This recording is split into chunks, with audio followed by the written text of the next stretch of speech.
Selamat pagi Bapak Ibu Saudara sekalian, selamat tahun baru. Bersyukur bersama dengan jemaat IPC kita boleh sama-sama masuk ke tahun yang baru. Bapak Ibu Saudara sekalian, sebelumnya saya minta maaf karena saya tidak bisa melayani secara onsite, secara hadir di Kingsford karena beberapa hari belakangan saya ada simptom dan sudah tes PCR, menunggu hasilnya. Untuk jaga-jaga, setelah berkoordinasi dengan tim live streaming, akhirnya kita mengadakan model seperti ini. Tidak ideal, tapi kita kerjakan apa yang bisa kita kerjakan. Dan saya bersyukur juga kondisinya saya jauh lebih baik dari beberapa hari yang lalu. Jadi nothing to be worried about. Mari Bapak Ibu Saudara sekalian, kita menyiapkan hati memohon pertolongan Roh Kudus untuk bisa menggumulkan firman Tuhan. Mari kita berdoa sebelumnya. Bapak, kami bersyukur untuk pagi ini, di minggu yang baru, di tahun yang baru. Kami boleh bersama-sama berkumpul dimanapun kami ada, di rumahkah, di gereja kami, atau di Australia, di Indonesia, dimanapun kami boleh berkumpul bersama-sama menggumuli firman Tuhan, bersatu hati dalam satu iman kepada satu Allah, Bapa, Putra, dan Roh Kudus. Bapak, saat ini kami memohon supaya Roh Kudus boleh melawat setiap kami sambil kami menggumulkan firman-Mu, sehingga firman ini boleh menjadi firman yang hidup, firman yang menuntun kehidupan kami, membentuk diri kami. Berbicaralah kepada kami, Bapak. Kami juga memohon ampun untuk hamba-Mu, ampuni dan layakkan dia untuk Tuhan boleh pakai menjadi alat di tangan-Mu, supaya kemuliaan Tuhan makin nyata, petunjuk Tuhan boleh dinyatakan, dan kami boleh berjalan terus di dalam jalan Tuhan. Terima kasih Bapa, kami berdoa di dalam nama Tuhan Yesus Kristus. Amin. Bapak Ibu Saudara sekalian, hari ini masih dalam rangka Natal. Saya ingin mengajak setiap kita untuk menggumulkan lebih detail, lebih jauh tentang nubuat Nabi Yesaya yang kita sering kali dengar tiap kali Natal, yaitu nubuatan Nabi Yesaya dari Yesaya 9 ayat 5. Dikatakan demikian, sebab seorang anak telah lahir untuk kita, seorang putra telah diberikan kepada kita. Lambang pemerintahan ada di atas bahunya, dan namanya disebutkan orang, Penasehat Ajaib, Allah yang perkasa, Bapa yang kekal, Raja Damai. Kita sering mendengar ayat ini diucapkan setiap Natal. Namun, apakah kita mengerti setiap gelarnya, setiap pengertian dari setiap nama yang ditujukan kepada Mesias ini? Kalau kita lihat konteksnya Bapak Ibu Saudara sekalian, dari Yesaya 8 ayat 23, kita tahu bahwa sesungguhnya Yesaya menyampaikan ayat ini kepada bangsa Israel yang sedang dilanda kesuraman. Negeri Israel sedang terhimpit. Tanah Zebulon dan tanah Naftali merupakan suku yang paling utara dari secara geografis. Mereka sedang terhimpit karena kalau ada serangan dari Mesopotamia, mereka lah yang pertama diserang. Mereka yang pertama akan jatuh. Dan dengan demikian mereka di dalam kekelaman. Namun bangsa yang berjalan di dalam kegelapan telah melihat terang yang besar. Dilanjutkan di 9 ayat 1. Ada sebuah solusi, ada harapan bagi mereka, ada jawaban bagi masalah mereka. Dan di tengah masalah yang mereka hadapi, ketakutan, kekhawatiran akan serangan ini, mereka bukan hanya mendapat secercah cahaya seperti terang redup lilin, tapi mereka memiliki terang yang besar, dikatakan di 9 ayat 1. Sebenderang matahari bayangan saya. Harapan yang begitu hebat. Apa itu? Kalau kita kaitkan dengan Yohanes 1 ayat 4-5. Dalam Yesus ada hidup. Dan hidup itu adalah terang manusia. Yesus memiliki terang hidup yang membawa kehidupan bagi manusia. Dan terang itu bercahaya di dalam kegelapan. Yesus datang membawa terang di tengah kegelapan. Dan kegelapan itu tidak menguasainya. Bapak Ibu Saudara sekalian, karena terang ini, terang yang sedang datang kepada bangsa Israel yang dihimpit oleh kekelaman, Lewat terang ini, karena terang ini, Allah menimbulkan banyak sorak-sorai. Allah mendatangkan sukacita yang besar. Seperti sukacita di waktu panen. Seperti sorak-sorak di waktu membagikan jarahan. Itu yang Yesaya gambarkan. Di tengah kesuraman ada harapan, ada cahaya, dan Allah yang membawa harapan itu. Mengapa hal ini bisa terjadi? Bagaimana hal ini bisa terjadi? Dikatakan di ayat 3 dan 4 pasal 9, sebab kuk yang ditanggungnya dan kayu pikulan di bahunya, yaitu tongkat para penindas bangsa Israel, telah engkau Allah patahkan seperti pada zaman orang Midian. Setiap sepatu bot pasukan yang berderap dalam kericuhan perang dan setiap jubah yang berlumuran darah akan dibakar. Semuanya akan menjadi bahan bakar untuk api. Itu cara Allah mendatangkan harapan. Itu nubuatan Nabi Yesaya. Dan nubuatan ini, harapan ini diwujudkan di ayat 5 lewat kelahiran seorang anak. Allah memberikan kepada bangsa Israel seorang putra. Kepada kita diberikan seorang anak yang di bahunya ada lambang pemerintahan. Ada berbagai cara menyebut anak ini. Dia disebut sebagai penasehat agung, Allah Maha Kuasa, Bapa yang kekal, Raja damai. Hari ini secara fokus kita akan membahas dua yang pertama, penasehat ajaib dan Allah yang perkasa. Apa maksud julukan atau nama ini bagi Mesias yang sedang dinantikan? Bukan hanya buat bangsa Israel, tapi buat kita, bangsa Indonesia yang tinggal di Australia, yang sedang melihat kasus yang terus naik, kasus COVID yang terus naik. Dikatakan kata penasehat ajaib, dua kata ini penasehat ajaib. Kata penasehat itu merujuk kepada mereka yang sehari-hari berada dalam pelataran istana raja. Mereka yang berdiskusi dengan raja, memberikan masukan, biasanya dalam perkara legal. Bapak Ibu Saudara sekalian, pada zaman Yesaya, dalam konteks diplomasi antar negara, antar bangsa seperti waktu itu, keberadaan penasehat akan sangat menentukan masa depan suatu bangsa. Kalau bangsa punya penasehat yang baik, bangsa itu akan baik. Sebaliknya yang terjadi juga, kalau penasehatnya buruk, masa depannya akan suram.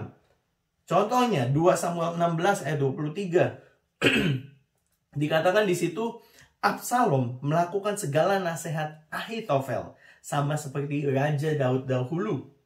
Karena setiap nasihat Ahitofel dianggap sangat bijaksana, seolah-olah dari Allah sendiri. Bapak Ibu Saudara sekalian, Absalom sebagai raja mendengarkan penasehat, yaitu Ahitofel.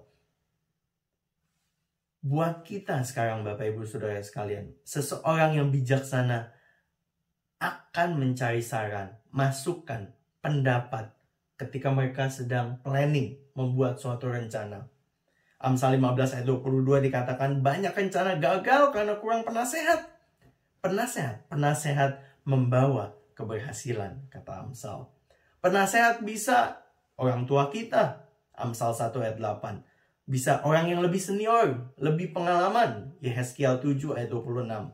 Bisa jadi penasehat itu adalah nabi, 2 Tawarik 25 ayat 16. Atau sahabat, Amsal 27 ayat 9. Dan dari mereka ini semua, kita bisa mendapat nasihat yang baik maupun nasihat yang jahat. Contoh yang kurang ideal terjadi pada masa pemerintahan Raja Rehoboam, anak Raja Salomo. Raja Rehoboam ketika itu mendengarkan masukan dari teman-temannya ketimbang mendengarkan penasehat yang senior yang sudah mendampingi ayahnya selama itu. Dan akhirnya karena ia mendengarkan nasihat yang tidak baik, kerajaan Israel terpecah menjadi Israel Utara dan Israel Selatan. Kita sebagai orang percaya, Bapak Ibu Saudara sekalian, bersyukur karena kita punya penasehat yang unggul. Siapa lagi kalau bukan Allah? Adalah perkara sepele. Menurut Mazmur 33 ayat 10 dan 11. Bagi Allah kecil untuk menggagalkan segala rencana orang-orang yang melawan Tuhan. Tetapi rencana Allah sendiri tetap untuk selama-lamanya. Para raja, Bapak Ibu Saudara sekalian, butuh penasehat yang hebat. Salomo, Daud, Rehoboam, Absalom. Tapi bagaimana dengan Allah? Apakah Allah membutuhkan nasihat? Membutuhkan penasehat? Dikatakan di Yesaya 40 ayat 14, kepada siapakah Allah pernah meminta nasihat? Siapakah yang mengajari dia dan memberi dia pengetahuan tentang mana yang benar dan mana yang tidak? Tidak ada. Dia tidak butuh nasihat dan tidak ada yang pernah bisa memberikan dia pendapat, masukan yang lebih dari apa yang dia sudah miliki supaya ia bertindak lebih bijaksana. Dan Allah yang demikian, Allah yang merupakan sumber hikmat, Allah yang paling berhikmat di antara semua yang ada, Allah yang demikian memberikan kepada bangsa Israel, memberikan kepada umat manusia di dunia penasehat ajaib. Mari kita bayangkan Bapak Ibu, kalau semua konsultan yang hebat di dunia ini, dari berbagai bidang yang ada, ekonomi, sosial, politik, sains gitu, dikumpulkan jadi satu, itu pun tidak akan sebanding dengan Sang Putra yang Allah akan berikan ini. Sang penasehat ajaib yang Allah akan karuniakan ini bagi umat manusia. Kalau semua orang itu sudah dikumpulkan dan tidak sebanding dengan Tuhan Yesus, kemana lagi kita masih mencari petunjuk yang membawa kepenuhan hidup? Khususnya ketika kita menyongsong tahun depan ini, tahun yang kasus COVID-nya terus naik lebih dari 20.000. Kemana lagi kita perlu cari paradigma untuk dapat mengelola keuangan kita, sehingga membawa dampak yang akan bertahan bukan hanya untuk 5 tahun, untuk 10 tahun, tapi jutaan tahun ke depan. Kemana kita harus cari paradigma atau pola yang tepat untuk bisa mengelola keluarga kita, mengelola kehidupan kita, mengelola waktu kita. Kemana lagi kalau bukan kepada Kristus, Sang Penasehat Ajaib. Ketika sepasang calon suami istri meminta seorang pendeta untuk memberkati pernikahan mereka, ia memberitahu kepada pasangan ini, calon pasangan ini, bahwa ia perlu mengadakan beberapa sesi bimbingan pranikah sebelum memberkati mereka. Namun kedua pasangan itu menjawab, "Kami tidak perlu konseling, Pak Pendeta. Kami sudah menikah beberapa kali sebelumnya." Di balik jawaban ini sebenarnya mereka berasumsi bahwa kami sudah pengalaman, kami nggak butuh lagi bimbingan pranikah. Tapi jawaban ini agak ironis karena sebenarnya menjelaskan betapa mereka sudah berkali-kali gagal di dalam pernikahan. Kita tahu Bapak Ibu Saudara sekalian bahwa dalam Natal, Kristus Sang Penasehat Ajaib diberikan kepada manusia. Tapi kita sebagai umat Allah yang mengaku percaya, gak selalu rindu mencari petunjuknya, bukan? Mungkin sebenarnya kita gak betul-betul butuh masukan. Yang kita butuhkan cuman orang-orang atau tanggapan-tanggapan yang nyenengin hati kita. Kita hanya mau mendengar masukan yang selaras dengan apa yang kita ingin dengar. Yang membebek saja, ngikutin aja. Ketika kita pick and choose ayat Alkitab mana yang oke, mana yang agak susah. Kalau agak susah ditunda dulu. Atau mana yang susah betul, ini dikesampingkan saja. Ketika kita melakukan hal itu, pick and choose atas nasihat-nasihat dari firman Tuhan, dari penasehat yang ajaib itu, sebenarnya itu kondisi yang sangat ironis. Karena sebenarnya kita sedang mempertaruhkan nasib kita sendiri. Kita merasa kita lebih tahu, kita merasa kita lebih ngerti, lebih bijaksana daripada apa yang Tuhan nyatakan. Mirip sama pasangan yang tadi. Pada musim panas 1986, 2 kapal besar, yang satu kapal pengangkut oat yang besar, kayak kapal feri gitu, bertabrakan di Laut Hitam di lepas pantai Rusia dengan kapal besar mengangkut 1.000 lebih penumpang. Ratusan penumpang tewas saat mereka terlempar ke perairan es di bawah mereka. Berita bencana ini makin memilukan hati karena penyelidikan akhirnya mengungkapkan bahwa kecelakaan ini bukan disebabkan oleh kerusakan radar atau kabut yang tebal sehingga mereka tidak bisa melihat kapal tersebut. Penyebabnya adalah keras kepalanya manusia. Kedua kapten dari kedua kapal menyadari kehadiran kapal yang lain, tapi berujar kurang lebih bahasanya, santai aja, kita akan dapat saling bersilangan tanpa bersinggungan. Entah mereka lewat dulu atau kita lewat dulu, santai aja. Bapak Ibu Saudara sekalian, ketika akhirnya peringatan diberikan dan mesin dibuat berbalik arah, semuanya sudah terlambat. Dalam 15 menit, kapal seberat 17.000 ton dan sepanjang 160 meter itu tenggelam begitu cepat, sehingga meluncurkan kapal sekoci pun tidak sempat. Padahal menurut investigasi, tiap-tiap kapten sudah mendapat informasi keberadaan kapal yang lain 45 menit sebelum insiden terjadi. Bapak Ibu Saudara sekalian, kalau nasihat manusia yang tidak diindahkan saja kadang-kadang bisa sedemikian serius dampaknya. Apalagi petunjuk dari Allah yang Maha Tahu, Maha Bijaksana, penasehat yang ajaib. Jadi dalam perjalanan iman kita dan proses pemuritan kita untuk diubahkan makin serupa Kristus, kita perlu bersyukur bahwa Allah mengutus penasehatnya yang ajaib. Dan ketika Kristus naik ke surga, Dia tidak membiarkan kita sebatang kara, sebab Ia mengutus Roh Kudus kepada kita. Yohanes 16 ayat 7. Untuk menasehati dan menghibur kita. Setiap kita di tempat ini, di gereja, di rumah yang menggumulkan firman Tuhan, tidak ada yang bisa melakukan lebih dari sekedar memperkirakan bagaimana pergerakan market ke depan. Bagaimana kondisi Sydney nanti. Apakah kelak akan terjadi lagi varian COVID yang lebih menular lagi. Jangankan jauh-jauh Bapak Ibu. Kita aja kalau kita belanja misalnya, kita nggak tahu kalau sebelah kita ternyata COVID positif. Dia sendiri pun kadang nggak tahu. Sakit tapi tidak ada simptomnya. Dan di tengah kondisi yang demikian Bapak Ibu, di tengah kondisi yang kita nggak tahu jelas, nggak ada yang pasti dalam hidup ini, di tengah kondisi seperti kita berdiri di atas pasir yang tidak solid, dan nggak jarang pun ketika kita cari nasihat, kita dibingungkan dengan berbagai pandangan yang saling bertentangan tentang isu yang sama. Sesungguhnya wajar kalau di tengah kondisi yang demikian kita khawatir. Kalau kita nggak punya Tuhan. Kita tidak perlu khawatir kalau kita tahu bahwa terang sedang datang ke dalam dunia. Terang itu tinggal di dalam dunia dan hidup di dalam hati kita.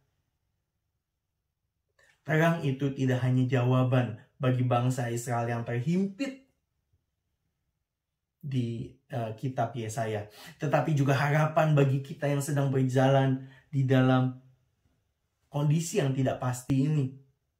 Tinggal mau cari dan mau dengar apa tidak dengan petunjuk yang dinyatakan oleh firman Tuhan. Kita percaya pada Tuhan, percaya pada firman-Nya, tapi sudah menggumulkan firman belum? Bagaimana kita bisa bilang percaya kalau kita malas buka Alkitab? Sambil firman yang tertulis ini, yang tercatat di dalam Alkitab kita gumulkan dan kita tanam dalam hati kita, maka firman yang hidup, penasehat yang ajaib, akan menyinari langkah kita ke depan di tahun yang baru ini dengan hikmat-Nya. Itu artinya penasehat yang ajaib. Yesus membawa petunjuk, membawa tuntunan, dan Allah memberikan petunjuk bagi setiap orang. Jalan keluar. Yang kedua Bapak Ibu Saudara sekalian, Allah yang perkasa, mighty God. Kata perkasa artinya mampu melakukan sesuatu, entah karena kekuatan, entah karena keterampilan atau skillnya, dia punya resources yang cukup, atau dia punya otoritas yang diberikan kepada dia untuk melakukan sesuatu. Di dalam perjanjian lama, Allah digambarkan sebagai sosok yang maha kuasa. Kalau ada yang lebih berkuasa dari Allah, berarti dia belum jadi Allah. Yang lebih berkuasa itu jadi Allah.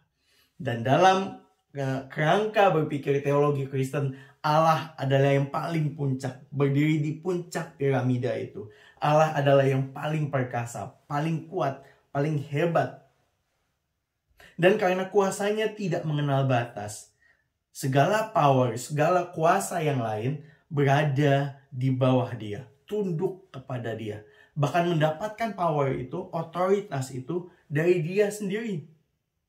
1 Tawarik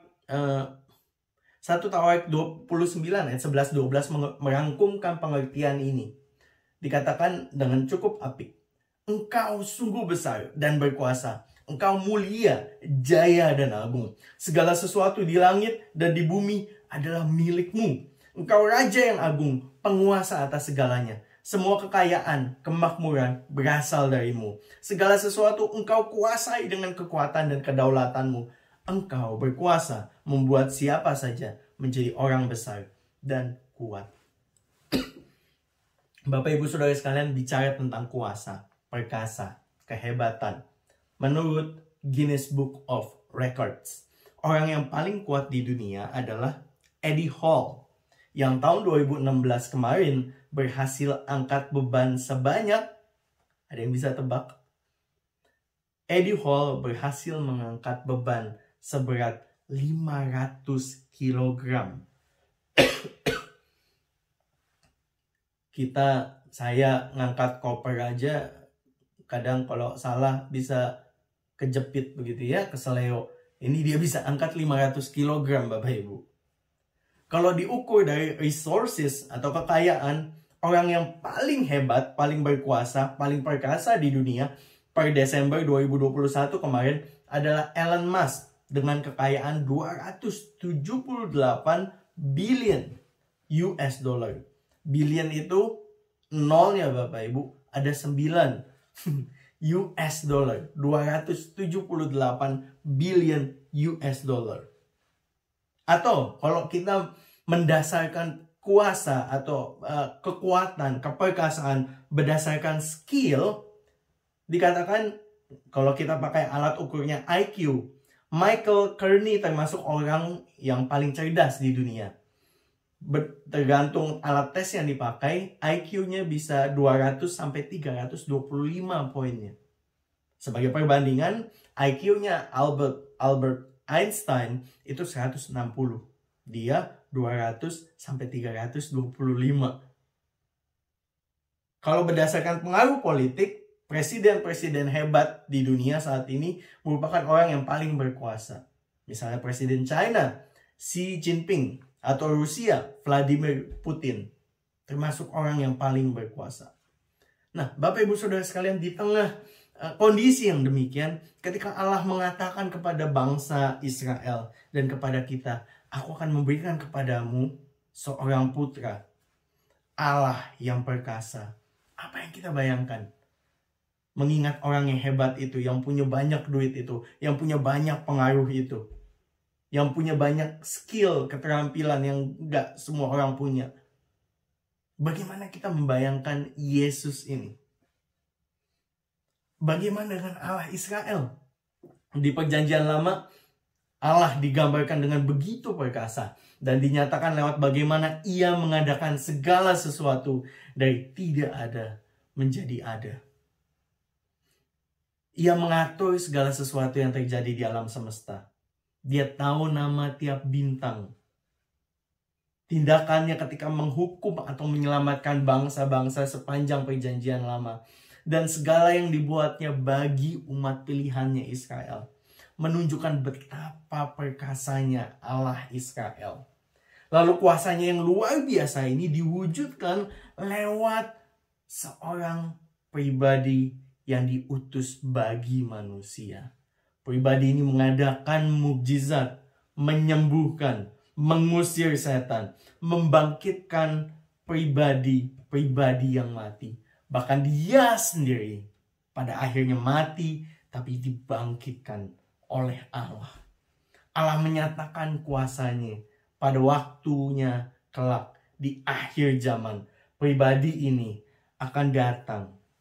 Pribadi yang kita baru saja rayakan kelahirannya ini akan datang di langit. Dan waktu itu dikatakan di Matius 24 ayat 30. Ia akan datang di langit. Pada waktu itu semua yang hebat jaya, semua bangsa, semua orang yang kuat akan menangis. Ketika mereka melihat anak manusia datang di atas awan dengan kuasa dan kemuliaan yang besar. Mereka bukan bandingan Sang Mesias. Bapak Ibu Saudara sekalian, bagi bangsa Israel yang sedang dilanda dengan kesuraman hidup, putra yang diberikan oleh Allah Bapa ini akan menjadi utusan yang memberikan ketenangan hati di tengah ketakutan, di tengah invasi bangsa asing. Sekitar 100 tahun sebelum Tuhan Yesus lahir, jadi abad pertama sebelum Masehi, ada seorang jenderal Romawi yang terkenal, namanya Jenderal Pompei. Ia sesumbar mengatakan bahwa dengan satu hentakan kakinya, dia bisa membangunkan seluruh wilayah Italia untuk mempersenjatai dirinya. Sebegitu karismanya dia sampai bisa bikin satu negara takut hanya lewat kaki. Tetapi Tuhan hanya dengan satu kata, dari mulutnya satu kata saja, dia dapat memanggil penghuni surga, penghuni bumi, bawah bumi atau Sheol. Dia bisa memanggil semuanya untuk mengerjakan kehendaknya. Allah kita, Allah yang hebat, Allah yang perkasa. Ada satu peribahasa bahasa Indonesia yang bilang, gajah sama gajang berjuang, pelanduk atau kancil mati di tengah-tengah. Ketika dua hewan besar sedang bertengkar, sedang berkelahi, yang jadi korban adalah kancil yang di tengah-tengah yang kecil. Maksud peribahasa ini Bapak Ibu, ketika pemimpin-pemimpin berkuasa bertengkar, yang jadi korban adalah rakyat kecil yang susah. Ini kondisi banyak orang, bukan?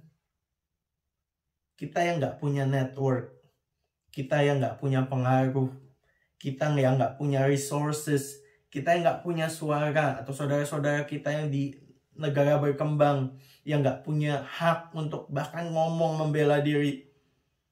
Di saat-saat tertentu ketika kondisi menekan mereka, apa yang bisa mereka lakukan tidak ada selain menyabarkan diri, mengelus dada. Di tengah gonjang-ganjing yang terjadi karena petinggi-petinggi itu.